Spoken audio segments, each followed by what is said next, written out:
Hey guys, it's Danielle. I am here at my daughter's horseback riding lessons and thought I would jump on here and do a quick video in regards to talking about our truth and living our authentic and organic selves.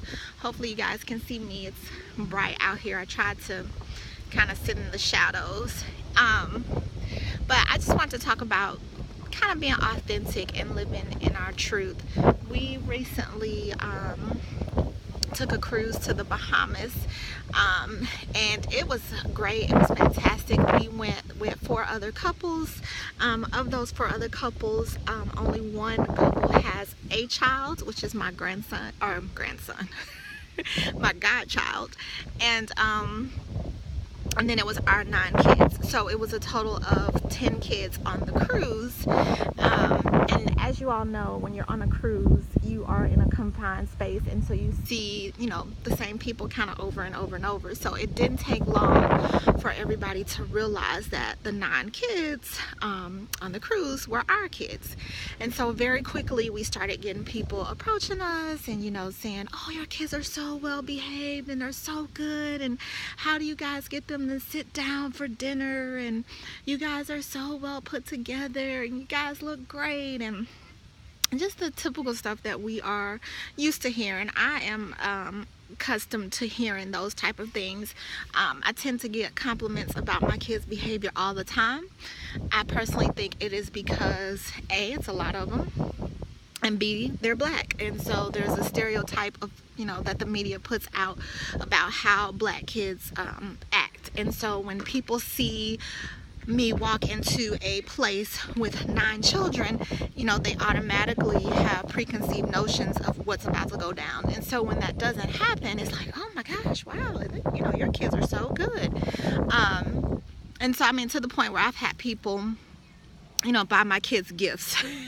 We've been at restaurants and people will come up. We were at a Cracker Barrel and somebody came up and they had bought my kids little trinkets from Cracker Barrel, just because they were amazed at their behavior. So I'm fairly accustomed to that. But I realized on the cruise that I got uncomfortable with it. I didn't like it, and I was trying to figure out, was it the frequency? I don't know. I couldn't figure it out.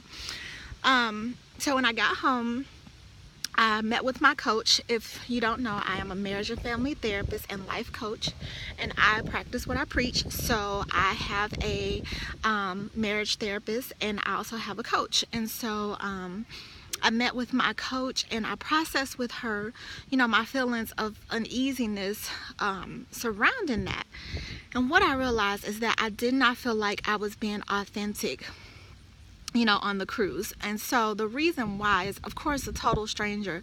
I'm not going to break down my whole life story with them. But there's a part of me that wanted to say, we're not put together. We don't keep it together. It is not that easy. If you would have saw us leaving the room, it was crazy. So, that to just be like, oh, thank you, and kind of keep it pushing, I felt like I wasn't being authentic or just my organic self, if that makes sense. So I thought that I would do a video surrounding that. If you follow me on Instagram, you see my pictures, you see everybody else's pictures, and what I love about Instagram is that you are able to capture the beauty in the chaos. That is my reason for loving Instagram. But you miss the chaos. And I think sometimes that isn't as beneficial to the people that are in the midst of the chaos and unable to see the beauty. Sometimes we have to, the saying misery loves company. I think there's truth and validity in that from the negative standpoint, but there's also truth and validity in that from a positive standpoint. When I think of misery loves company, I think of when somebody is in a valley, that they want to be able to talk to somebody that was in that valley too, and somebody that can say, you know, I understand, I was there, or I'm there right now, and this is what I did to get out, or this is what I'm doing to get out. So it's that from the positive standpoint of Misery Loves Company. And so I think sometimes having that that chaos, or allowing people to see your, hey, there I am. I'm not so bright anymore. You can see all of my wonderful, beautifully made flaws. And so I think sometimes allowing people into your chaos is helpful. So, you know, having 10 kids, 10, my oldest is out the house, but he's still my child. It's hard, people. It is hard. There are days where I am just like, did I choose this? Did I seriously make this decision? Like, for real? For real. I am blessed from the standpoint that my kids are genuinely good kids. They really are, and I don't take the credit for that. I give all that credit to my kids. I think they make a conscious decision to be respectful and to be good kids. I think that it's just something that is within them, and so I am truly grateful and thankful for that. However, they're still kids, so they still get into stuff, they still do stuff, they still push the limits, they still test the boundaries, they don't like to do chores.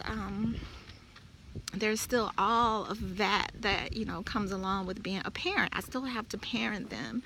And that is hard, and it's exhausting. And so sometimes, you know, my toddlers, for example, they never know where their shoes are. What is it? What is it with them not knowing where their shoes are? So we are leaving and nobody can find shoes, and I am like yelling and screaming, find your shoes, where are your shoes? What? And in that chaos, somebody will do something, you know, usually Phoenix or Charlie, because she is my special baby, will do something just crazy, and I will be like, oh my God, and usually will snap a picture of that.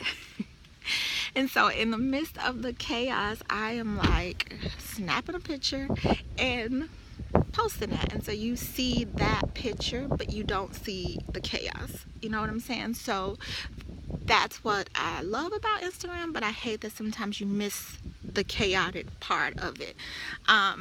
So my truth is that it's hard, you know, it really is. I am a yeller.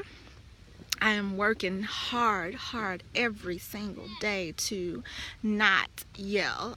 It is definitely my Achilles heel to be a yeller. I yell a lot.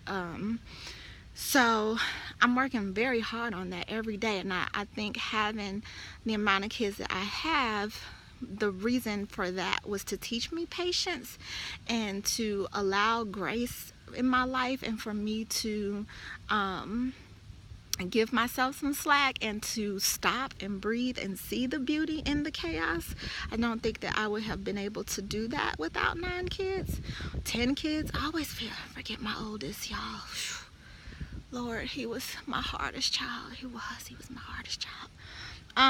And so I love you, DJ.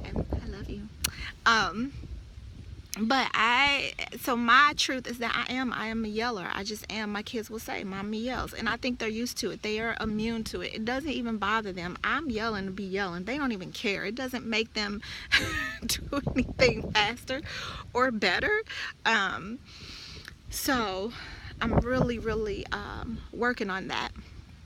But, you know, having 10 kids, 4 of them being adopted, it has been an adjustment for my family. It really has. I have had to make a lot of adjustments. It's just myself and my husband. We have a very limited support system. When my mom passed away, we essentially lost a huge part of our support system that at the time we didn't even realize was a huge support until she was gone. So we're carrying this this life by ourselves. And so that is another part of my truth, that I'm navigating through this life kind of alone, from the standpoint of not having an outside support system other than my husband. So yeah, so my challenge to you guys is to live your truth and to share your truth, however that may look, because we just don't know who is in the thick of it and who kind of need to see somebody that may have it together, and they understand and learn that, man, this ain't every day, to help them understand that there is light and that there is beauty, and that yes, it's hard, but it is such a blessing and such a reward. And so we gotta lift each other up, and I think sometimes the only way to do that is to be authentic and organic and to live your truth. And so by doing that, a person isn't looking at you and judging themselves on you. You know, they're not like, damn, she got 10 kids and she got it together and I got 2 and I'm over here crazy. You know, they're not doing that. You're able to allow them to understand that 10, 2, 1, 3, 5, 7, it's still hard. And no, I don't have it together. So yeah, I think that's it. I just really wanted to jump on here and just talk about sharing our truths and the beauty that can come out of that and the advantage to that. So anyway, if you guys have any questions or comments or concerns, feel free to leave them. Don't forget to subscribe, and I will chat with you guys later. Bye.